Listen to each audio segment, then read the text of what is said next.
Hotel உரிமையாளர் சங்கத்தினர் செய்தியாளர்களை சந்திக்கின்றனர். அந்த காட்சிகளை நேரலையில் பார்ப்போம். பேராசிரியர் ராஜ்குமார், சென்னை ஹோட்டல் சங்க செயலாளர், தமிழ்நாடு வணிகர் சங்கங்களின் பேரமைப்பினுடைய தலைமைச் செயலாளர். கடந்த 2 நாட்களாக ஈரான் போர் பதற்றம் காரணமாக கேஸ் சப்ளை தட்டுப்பாடு இருப்பதாக செய்திகள் உலா வந்து கொண்டிருக்கின்றன.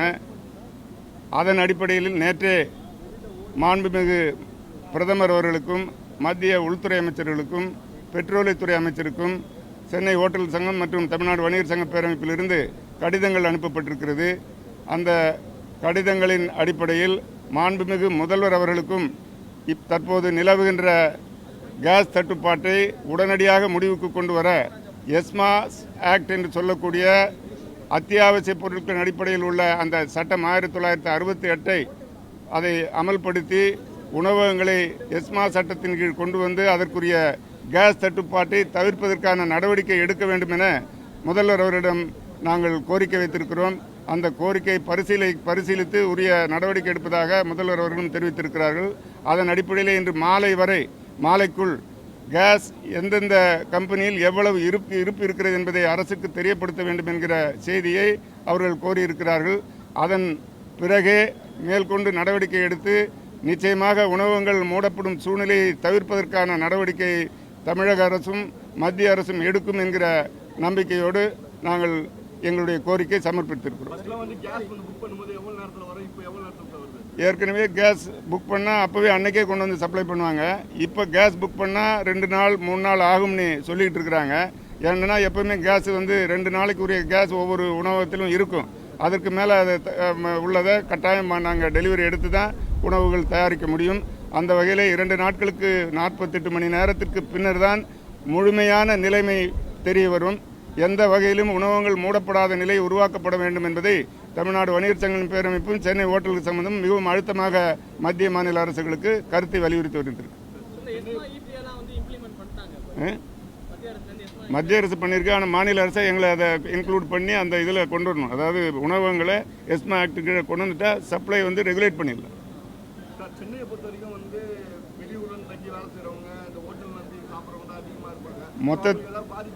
மொத்தத்தில் உணவகங்கள் என்பது நான் ஏற்கனவே சொன்னதைப் போல கம்யூனிட்டி கிச்சன்ஸ் என்று ஆங்கிலத்திலே சொல்கின்ற சமுதாய சமையல் கூடங்கள் தான்.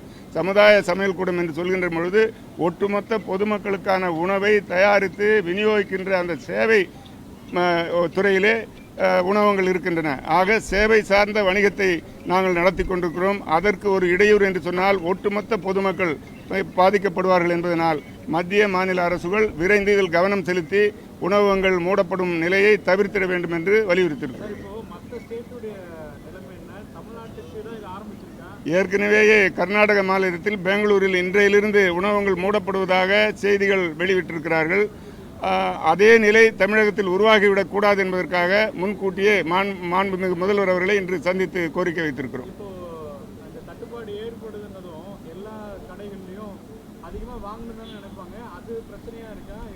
அதிகமாக வாங்கக்கூடிய சூழல் இருந்தாலும் வாங்கி அதை ஸ்டாக் செய்ய முடியாத நிலைமை அனைத்து உணவகங்களிலும் இருக்கிறேன் என்றால் உணவகங்களிலே ஒட்டுமொத்தமாக சிலிண்டரை வாங்கி அடுக்கி வைக்க முடியாது, அந்த சூழல் இல்லை. சிறிய உணவகங்களில் எல்லாம் அன்றாடம் தினசரி வாங்கித்தான் பெரிய நிறுவனங்கள் கூட ஒரு குறிப்பிட்ட அளவிற்கு மேலே சிலிண்டரை அங்கே ஸ்டாக் வைக்க முடியாது.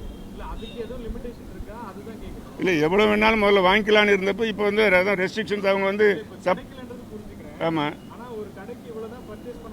அந்த அதெல்லாம் இன்னும் யாரும் சொல்லலை, அந்த மாதிரி யாரும் சொல்லலை.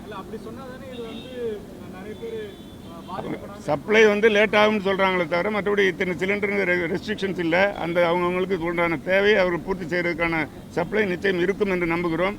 அந்த வகையில் 48 மணி நேரம் கடந்தால்தான் உண்மையான நிலவரம் தெரியும். பிளாக் மார்க்கெட்லாம் இது வரைக்கும் இல்லை.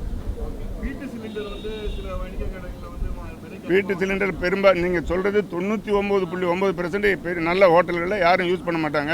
ஒரு சில அந்த தெருவோர கடைகள், டீ கடைகள், இது மாதிரி இடங்களில் வேணால் ஏதாவது தெருவோர கடைகளில் தான் பெரும்பாலும் இந்த மாதிரி வீட்டு சிலிண்டர் பயன்படுத்தும் நடைமுறை இருக்கிறதே தவிர உணவகங்கள் இல்லை. ஏற்கனவே சிலிண்டர் 150 ரூபாய் இந்த 2 நாளில் விலை ஏற்றிருக்கிறாங்க. காரணம் தட்டுப்பாடு மட்டுமல்ல, உலகளாவிய இந்த போர் பதட்டம் காரணமாக ஷார்ட் சப்ளை என்பதை சொல்லிக் கொண்டிருக்கிறார்கள்.